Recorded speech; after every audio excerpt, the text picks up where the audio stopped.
the French President and myself that we hold together towards the end of this year.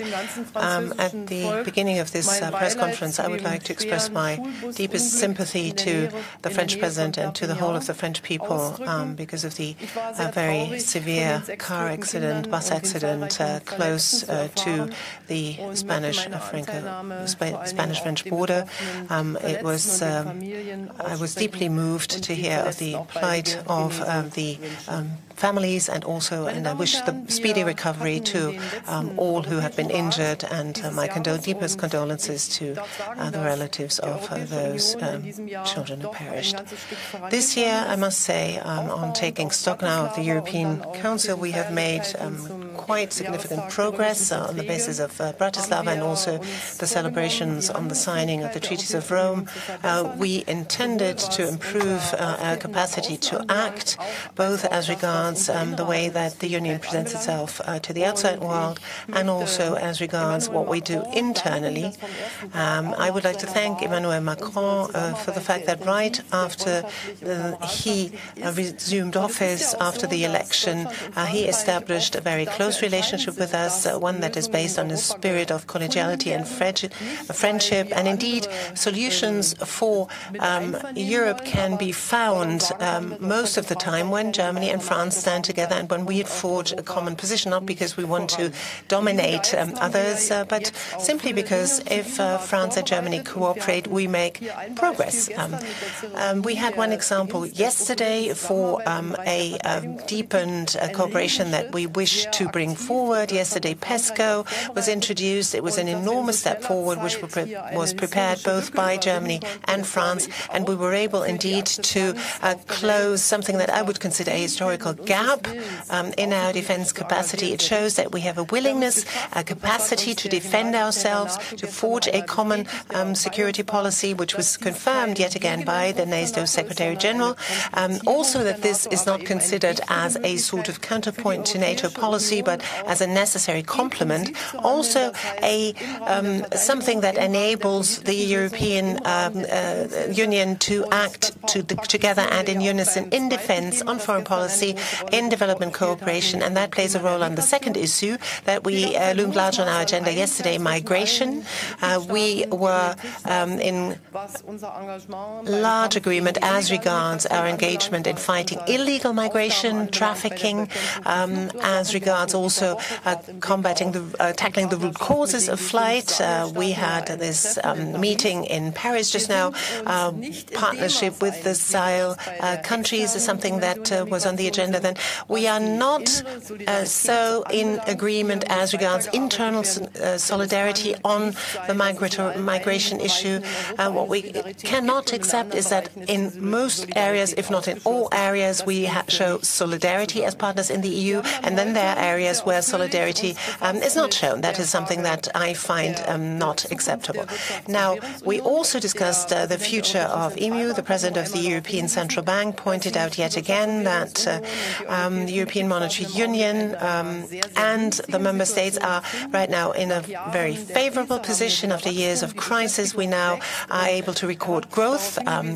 There is a growth also in the number of jobs created, but now is the time also for structural reforms. However, also the time for further promoting EMU. There are proposals to this end on the table. Yesterday, I talked to the French President that by March we want to have a common position on this. We want to have a convergence of our positions, which is most important for further development of the European Monetary Union. On the Economic and Monetary Union, we want to see to it that our finance ministers develop a master plan for this, and Mario Draghi yet again called on us to push through structural reforms. This is happening in our countries, and I would like to congratulate Emmanuel Macron on the steps that he has taken back home. But as I see it, it would be very important for us to come really to a true economic and monetary union, in the sense that our competitiveness is enhanced, that research and development and digitalization are more integrated, our efforts, our policies in these areas in the future, that we achieve more of an economic convergence among member states. And we will also have to talk about how the whole of the institutional structure can be rendered fit for the future so that indeed it is capable of meeting the challenges of the future. Then in the end we talked about the question of Britain leaving the Union. Here we've made quite significant progress. Phase 2 may now be ushered in, but obviously that's an even tougher piece of negotiations than we had up to now. The good news is that all 27 member states so far have put in tremendous efforts, have stood together, and I'm very optimistic that we'll continue to go forward in quite the same spirit. I would like to thank the Estonian presidency and also Jüri Ratas as a presidency for this very tough work that they put in, for the lot of effort that they put in on the digitalization issue. I'd like to thank Michel Barnier, who pursues these negotiations on Brexit together with Jean-Claude Juncker and has made tremendous progress. And now I come to the end of my remarks. Merci beaucoup, Madame la Chancelière. Thank you very much, Madam Chancellor de Angela. Pour vos mots au début de cette conférence de presse auquel je suis extrêmement sensible, et je veux en effet avant tout ici dire la tristesse, la profonde émotion de la nation française après le terrible accident survenu hier soir dans les Pyrénées-Orientales. Je veux ici dire aux familles de toutes les victimes la solidarité et les condoléances de la nation et leur dire que l'État et les services de l'État font tout pour être à leur côté. Je veux ici aussi remercier non seulement le gouvernement qui s'est mobilisé dès après l'accident terrible, mais l'ensemble des services de l'État qui, pour soigner, pour tout de suite réagir, pour encadrer les enfants, et je pense aussi au personnel enseignant ce matin, ont été présents et au rendez-vous. En tout cas, merci pour vos mots. Nous venons d'achever un Conseil européen important et la chancelière vient ici d'en retracer les grandes lignes. Et en effet, ce sommet n'était pas uniquement consacré au Brexit. Nous avons passé une phase et je partage totalement ce qui a été expliqué sur les décisions prises sur le Brexit et tous les enjeux. Nous avons su sur ce sujet maintenir l'unité des 27, l'intégrité du marché unique et le respect de nos règles communes. Et nous veillerons dans la deuxième phase à maintenir ces mêmes principes. Et je veux ici aussi m'associer aux remerciements de la chancelière à l'égard de Michel Barnier et de la bonne négociation de première phase. Mais je ne voudrais pas que l'on résume ce sommet, ce dernier sommet de l'année, à ce simple enjeu.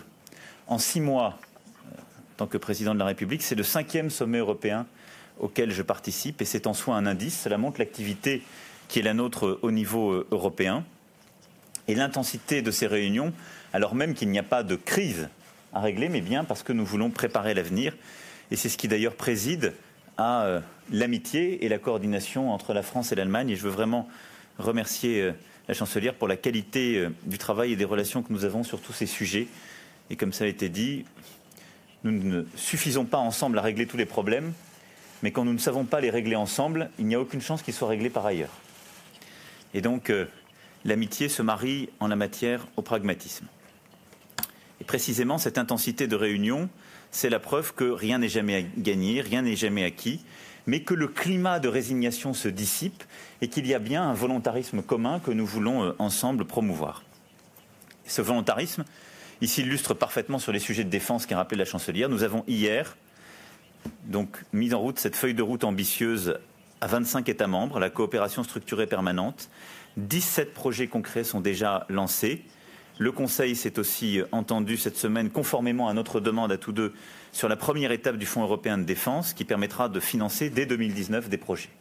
Et donc ce qui paraissait impossible à beaucoup il y a un an, parce que la Commission a fait une proposition, parce que nous l'avons ensemble soutenue et nous avons largement réuni, devient aujourd'hui une réalité. J'ai pour ma part proposé que nous puissions continuer à avancer sur le plan stratégique et nous continuerons donc à avancer ensemble pour avoir une culture stratégique commune et aller encore plus loin. Nous avons aussi réalisé hier un progrès décisif en matière d'éducation, avec des engagements clairs et concrets. Le renforcement d'Erasmus, qui sera une priorité du prochain budget européen, le développement d'universités européennes, une vingtaine d'ici 2024, et le lancement d'un processus de reconnaissance mutuelle des diplômes de l'enseignement secondaire. Et là-dessus, nous retrouvons beaucoup des propositions que nous avons également fait ensemble. C'est ce que j'avais préparé avec une concertation étroite avec la chancelière en vue du discours de la Sorbonne. Et les propositions que la chancelière a pu faire sur ces sujets ont aussi été retenues et je m'en félicite. Ce que nous avons aussi décidé sur le plan de la culture, non seulement du patrimoine, mais l'action commune à laquelle nous tenons pour justement défendre les droits d'auteur est extrêmement importante à cet égard, compte tenu de la transformation, en particulier liée au numérique. Nous avons également rappelé nos engagements en matière sociale à la suite du sommet de Göteborg, avec 2 clauses de revoyure, l'une en mars 2018 et l'autre en juin 2018. Et c'est la première fois que le Conseil décide avec autant de régularité d'aborder justement les sujets de convergence sociale en son sein, ce qui me paraît extrêmement important. Et le leadership européen dans la lutte contre le changement climatique après la COP23 à Bonn et le One Planet Summit à Paris mardi dernier a été aussi réaffirmé, ce qui, je crois, était important. La chancelière vient de rappeler le débat sur l'immigration. Je n'ai absolument rien à retirer à ce qui a été dit. Nous nous activons beaucoup sur les sujets internationaux ensemble et je crois que nous sommes l'un et l'autre satisfaits des avancées qu'il faut consolider. Par contre, il faut de la solidarité sur le plan interne, c'est indispensable et on ne peut pas limiter la solidarité sur le plan des interventions internationales. Nous sommes l'un et l'autre d'accord et nous avons une perspective, celle de juin 2018 pour des conclusions du sommet. Nous travaillerons donc ensemble pour avoir un véritable accord sur le plan externe et interne.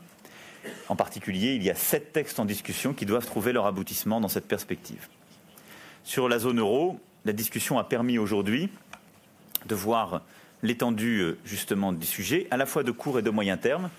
Et je crois que ce qui est important, c'est que dans le contexte actuel, nous ayons défini des étapes de rendez-vous. Il y aura d'abord un travail des ministres de l'économie et des finances sur les sujets techniques de très court terme dans le cadre de ce qui a été arrêté. Mais nous nous retrouverons dans les prochains mois en format zone euro pour avoir un sommet en bonne et due forme qui permettra d'avoir une première discussion vraiment stratégique et politique sur ce que nous voulons faire à 5 ans, 10 ans de la zone euro. Nous n'avons pas eu depuis bien longtemps une telle discussion, elle est indispensable. Et nous nous sommes donné la perspective du mois de juin pour finaliser une feuille de route commune de court, moyen et long terme, avec la volonté que nous avons l'un et l'autre de converger dès le mois de mars, conformément à la méthode que nous avons exposée et que nous avons adoptée. Vous le voyez donc, les sujets ne manquent pas et je crois que ce Conseil a été vraiment l'occasion d'avancer sur beaucoup de points. Nous avons eu aussi un échange nourri sur le sujet russe et ukrainien et nous avons pu adopter justement hier une formule très claire sur la situation de Jérusalem. Nous pourrons y revenir si vous le souhaitez dans les questions. Je veux vraiment ici défendre en tout cas la méthode qui est la nôtre et le fait qu'elle permet d'avoir des avancées. Nous débattons sans tabou des sujets, de manière prospective et sans conclusion. Nous construisons ensuite une vraie convergence de vues entre nous avec la volonté de rassembler plus largement et nous arrivons à des résultats concrets. Le 15 mai dernier à Berlin, je faisais une première visite à la chancelière et nous avons tenu notre première conférence de presse commune. C'était il n'y a pas si longtemps. Nous avions évoqué ensemble les 4 thèmes de l'Europe qui protège. La défense, où nous avions une volonté commune. Les résultats sont là et ils sont très concrets. L'immigration. Nous avons relancé le débat, obtenu des premiers succès, en particulier au Sahel, en Libye, et nous sommes déterminés ensemble à agir pour avoir des succès sur le plan intérieur.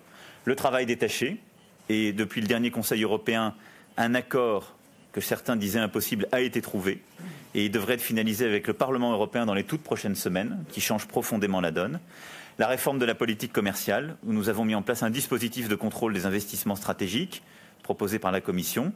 Nous y travaillons ensemble et il devra être finalisé pour 2018. Et nous avons aussi abouti à un renforcement significatif des instruments européens contre le dumping, réforme adoptée il y a quelques jours et qui permet de combiner notre attachement à la compétitivité, à l'ouverture de nos économies et la protection juste de nos intérêts. Plusieurs sujets très concrets progressent aussi. La force européenne de protection civile, que la Commission a proposée il y a quelques jours, le projet d'agence européenne de l'innovation, une DARPA européenne que nous poussons l'un et l'autre, ou l'Académie européenne du renseignement. Et ce sont des projets qui verront le jour, j'en suis persuadé, durant le premier semestre 2018. Donc pour toutes ces raisons, je suis convaincu que nous pouvons aborder l'année qui vient avec la même détermination et le même volontarisme. Et nous aurons le même sur les sujets environnementaux, en particulier, sur lesquels nous voulons agir de concert. Tout ça forme un agenda concret, ambitieux, qui avance. Et j'ai pu hier soir rappeler aussi, je terminerai sur ce point, la méthode que je propose pour les consultations citoyennes.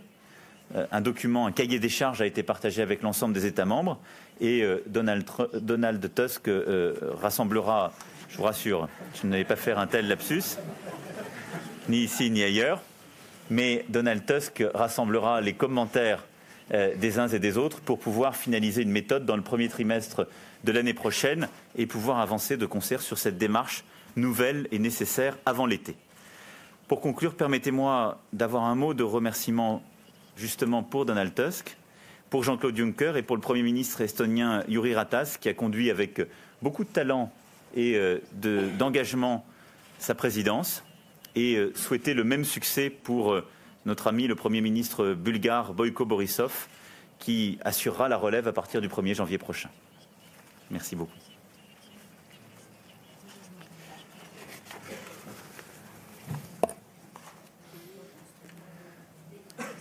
Béatrice Adjage de RTL. Donc nous constatons effectivement votre volonté d'avancer ensemble. Vous êtes là tous les deux à la tribune, on voit bien le sens symbolique, mais on mesure aussi les divergences qui continuent à vous opposer sur, par exemple, l'avenir de la zone euro. Alors, pour la première fois, c'est la France qui attend la réponse de l'Allemagne, une fois n'est pas coutume. Mais est-ce que vous pensez pouvoir surmonter ces divergences d'ici juin ? Et puis, j'ai une autre question sur le Brexit. Tout le monde convient de dire que la phase la plus difficile commence. Les Européens ont su rester unis.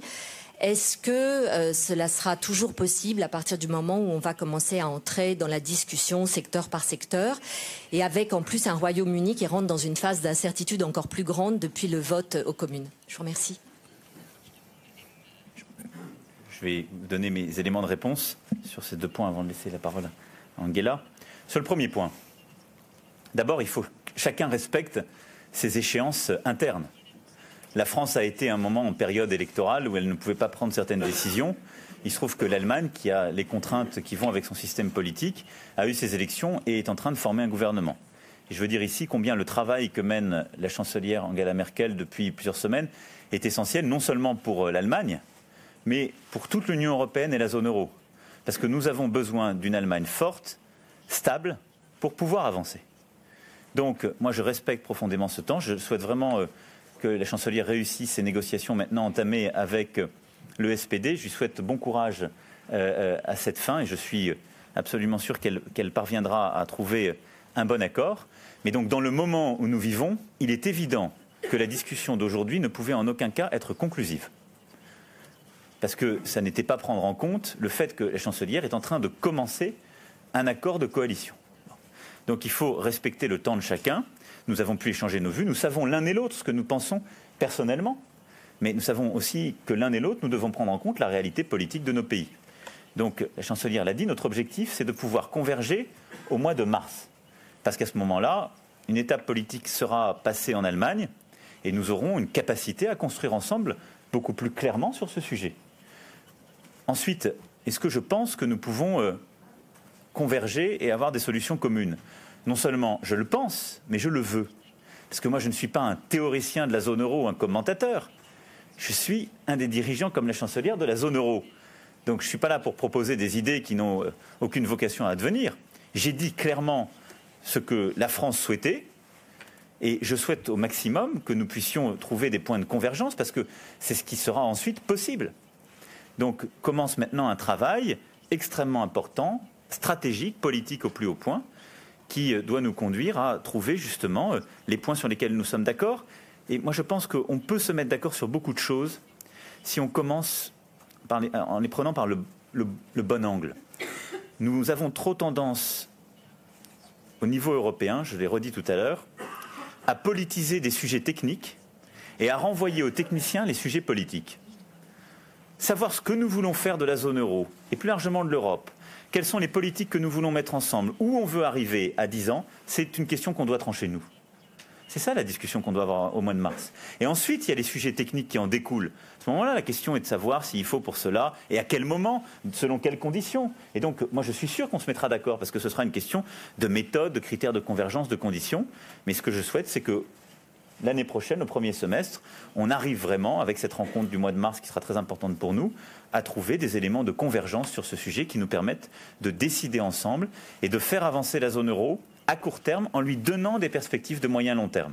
Si nous sommes là aujourd'hui, c'est parce qu'il y a plusieurs décennies, nos prédécesseurs ont su voir loin et vouloir au-delà de leurs agendas de court terme. C'est ce que nous voulons faire ensemble.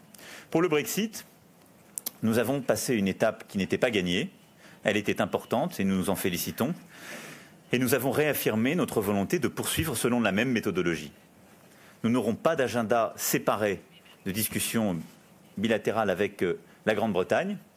Et secteur par secteur, l'objectif est d'avoir pour le mois de mars des conclusions qui soient très précises et qui donnent un mandat pour cette deuxième phase très précis, justement, à Michel Barnier, pour qu'il entame la négociation finalisant les nouvelles relations, enfin les relations futures entre l'Union européenne et le Royaume-Uni. The question of on economic and monetary union. Well, the French president has just now told you about the fact that we are in a phase of forming a government. But once we have convergence, I can only say, well, I want this, and where there's a will, there's a way, as we say. And we will find a common solution because it is simply necessary for Europe to have one. Just remember the beginning of the EMU, when the euro was introduced.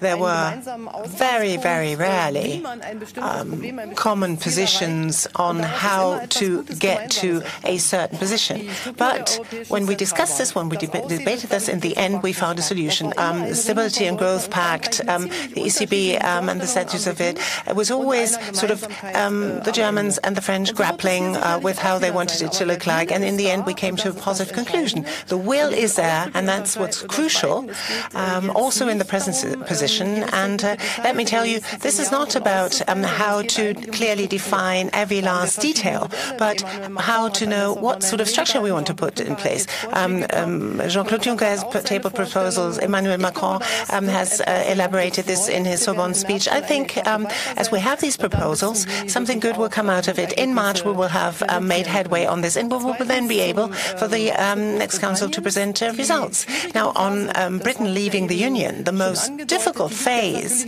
obviously, is ahead of us, as I've hinted at previously. And it's going to be necessary also until March that those guidelines are elaborated that will then constitute the basis for Michel Barnier proposing a document on leaving that will then later on obviously have to be translated into a legal instrument which can then be adopted. That's very complicated, very complex, and I know that only as 27, only when we stand together, we will emerge from these negotiations strongly. And if each and everyone wants to go his or her own way and plays to one's own gallery and bring one's own interests to bear, then we will not come to a good and positive outcome on this. Penny Boyson, please, from the Welt. Madam Chancellor, President, two questions addressed to you. Looking at Brexit and Britain's leaving the Union and the difficult border question of Northern Ireland, would you think that it's the best possible solution for Britain to remain in the customs union and in the single market? And what nationality ought the next head of Airbus have? Well, on the border between the Republic of Ireland and Northern Ireland, it is very clear that the Irish, both the Republic and Northern Ireland, wish for matters to be as far as possible advanced on the basis of the Good Friday Agreement. This is the basis also of the agreement that has been made. Then the technical details obviously have to be worked worked out and have to be reconciled with the later agreement. It is not up to us to present wishes of Britain. Britain has to tell us what they want, and this in accord with the Irish. So that's not a question that you ought to address to us. I did not participate in the referendum, and I would certainly not have voted for Britain leaving the Union. So what we have to realize, what we have to implement is what the Brits tell us is their wish, to the extent that this is reconcilable with our wishes and enables us in the future to have good relations with our partner Britain. Britain will decide. They have told us they do not want to stay in the single market simply because complete freedom of movement is something that they cannot sign on to. And we said you cannot stay in the single market with just three freedoms, but you have to accept all of the four freedoms. And then Airbus obviously will take a decision on its future. There are historical rules that we play by, but each and every country each country will be represented according to its importance and weight. I can predict that at least. Je partage totalement ce que vient de dire Angela sur le sujet de l'Irlande du Nord et le respect que nous devons à la fois à la souveraineté du peuple britannique, mais à nos propres règles. Ce que je peux vous dire, c'est que de notre point de vue, les décisions seront prises afin de concilier deux objectifs. La solidarité que nous devons à l'Irlande, et qui a été préservée dans la première phase, et donc le souhait du Premier ministre irlandais qu'a rappelé la chancelière à l'instant, et l'intégrité du marché unique. Nous veillerons au respect de ces deux principes. Et ensuite, il faut trouver les bonnes méthodes et le bon chemin. Pour Airbus, il y a des décisions de gouvernance qui sont à prendre au niveau du conseil d'administration de l'entreprise. Nous sommes vigilants parce que nous sommes actionnaires, clients, support à l'export. Et je crois que nous pouvons dire que nous sommes très vigilants l'un et l'autre à ce que les meilleurs standards de gouvernance soient respectés sur ce sujet. Et nous prendrons donc les meilleurs en veillant à ce que des équilibres, comme l'a dit la chancelière, entre les différentes nations soient respectés. Mais c'est avant tout cet objectif qui sera le nôtre, en poursuivant l'intérêt de la compagnie. Hélène Fouquet. Bonjour, Hélène Fouquet pour Bloomberg. Une première question sur la Pologne. Il semblerait qu'une procédure de sanction devait être engagée dès la semaine prochaine. Soutenez-vous cette procédure? Soutiendrez-vous cette procédure? Et Madame Merkel, est-ce que vous craignez qu'en Allemagne, les entreprises allemandes s'opposent ou qu'il y ait une forte opposition de la part de ces entreprises dans votre pays? Je me permets de revenir sur Airbus. Naturellement, car c'est une entreprise européenne majeure dans laquelle les États sont actionnaires, vous avez quelque chose à dire. Est-ce que vous souhaitez que les États reviennent au board de façon à pouvoir avoir une prise directe dans une entreprise qui, semble-t-il, a eu beaucoup de problèmes de gouvernance, des problèmes potentiellement de corruption, parce que qui n'avance pas recule, et donc en ce moment, Airbus, c'est plutôt ça recule. Merci beaucoup. Sur le premier sujet, j'ai toujours dit, moi je soutiendrai les initiatives prises par la Commission européenne à chaque fois qu'elle défend la cohérence de nos règles et le respect de l'état de droit. Et là-dessus, il n'y aura aucune forme de complaisance. Je ne suis pas au fait des dernières discussions entre la Pologne et la Commission européenne. Je pense qu'il faut que ces discussions puissent aboutir. Si elles aboutissent à une situation où la Commission européenne jugera qu'il faut déclencher la procédure que vous évoquez, à ce moment-là, nous aurons une position très claire et constante, celle de soutenir la Commission. Je souhaite pour ma part que la Pologne puisse faire les efforts nécessaires ou lever les ambiguïtés qui persistent et puisse pleinement rassurer à la fois la Commission et tous les États membres. J'ai plutôt la perception que c'est l'intention du nouveau Premier ministre qui était avec nous autour de la table hier soir et aujourd'hui. Et donc je pense qu'il faut laisser une chance à ces discussions et ces aménagements dans les prochains jours. Le deuxième point sur Airbus, je le redis très clairement, je pense que la solution n'est pas que les États, comme vous dites, reviennent au board. Nous avons, Allemagne, France, Espagne, construit la gouvernance actuelle, où nous sommes dûment représentés, mais pour avoir une gouvernance d'entreprise. Je ne me prononcerai pas sur des enquêtes administratives et judiciaires qui sont en cours, y compris les enquêtes internes, mais nous avons à veiller, évidemment, à nos intérêts stratégiques et à une gouvernance qui se doit d'être exemplaire. Et donc j'attends du board les clarifications nécessaires et indispensables et les évolutions sur le plan à la fois du management comme des règles de fonctionnement dans les prochaines semaines. Nous serons intraitables sur ce point, mais être très exigeant ne signifie pas vouloir s'immiscer sur le plan politique ou redevenir des éléments de la gestion au quotidien de l'entreprise. On the activities of the Commission, to which, well, the Commission considers itself to be forced to resort to. I hope that we will be able to actually, that talks can be held with the new Prime Minister, which will then make it unnecessary to pursue these procedures. But should the Commission put this forward, should they feel it necessary, then obviously we Germans will also support it. But I will do everything I can in order to work together well with the new Polish Prime Minister. Poland is a very important partner in the European Union. The better cooperation with Poland, the better for the whole of Europe. On Airbus, I can only second what Emmanuel Macron has just outlined. We come to the last question, Markus Preis from ARD, First Television. Madam Chancellor, on the issue of reform of the Eurozone, there is one issue that resurfaces time and time again, namely creating more investments. What do you think ought to be the dimension of this investment package? The French president talked previously about several percentage points of the GDP, and together with the French president, what do you think is the point from which you would like to depart for a new kind of union? What you outlined in the Sorbonne, or what the Commission has already put on the table? Well, says the Chancellor, I've already said that within the Eurozone we ought to have possibilities to see to it that money and conditionality is integrated better and is made contingent upon each other more in the interest of competitiveness. I will not preempt here talks that we will later on have once our government is formed. A lot of this can be seen as a sort of process. There has to be an entry point, then there will be a process, a development, and also a point which is your goal in the end. But competitiveness and coherence, convergence, the Eurozone members trying to converge, becoming stronger. That is what, after all, Jacques Delors was after in the past when he outlined his view of the future of the Eurozone. Money alone will not necessarily solve that problem. I have to look at governments, I have to look at best practices, I have to look at the best of results that other models have brought about. And the whole of our economy, after all, is undergoing a transformation. I think many people underestimate still the importance of digitalization and the impact it will have on our economy. So I think against the background of this, in talks, we will have the possibility to find solutions to this. Sur la deuxième, vous savez, les choses sont suffisamment complexes pour être au moins claires avec soi-même.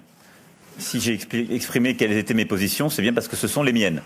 Donc, moi, j'arrive en discutant, en partant d'une position que j'ai exprimée lors du discours de la Sorbonne. Et si vous avez justement écouté ce discours, ou si vous l'avez lu, vous aurez vu que je n'ai pas dit ma priorité, c'est d'avoir une capacité budgétaire de la zone euro avec plusieurs points de PIB de capacité. J'ai dit il faut qu'on ait une approche par les finalités, comme vient de le rappeler la chancelière. Et j'ai dit il faut qu'on construise une Europe de la souveraineté, de l'unité, de la démocratie. Ce qui retrouve d'ailleurs pour partie le triptyque de Jacques Delors, qui était celui de la coopération, de la convergence et justement de la compétitivité. Mais si on veut avancer sur une Europe de la souveraineté, ça veut dire qu'on doit avancer, comme nous sommes en train de le faire, sur la défense, sur le sujet des migrations, sur le sujet du numérique, sur le sujet de l'environnement et de l'agriculture, sur les sujets commerciaux et sur les sujets d'investissement dans l'Union économique et monétaire.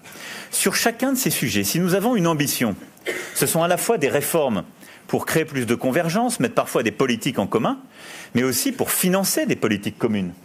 Et donc, ces finalités communes, immanquablement, pour celles et ceux qui les partagent, vont conduire à penser des capacités à investir en commun. Quel est le sens d'une politique migratoire et d'une politique de défense qu'on mettrait en commun si on disait non, moi je ne mets rien de plus dans le pot commun, ça ne m'intéresse pas. Ce serait des mots. On voit bien ce que nous sommes en train de faire sur la défense. On fait des projets, on est 25, et puis on dit on va ouvrir un fonds.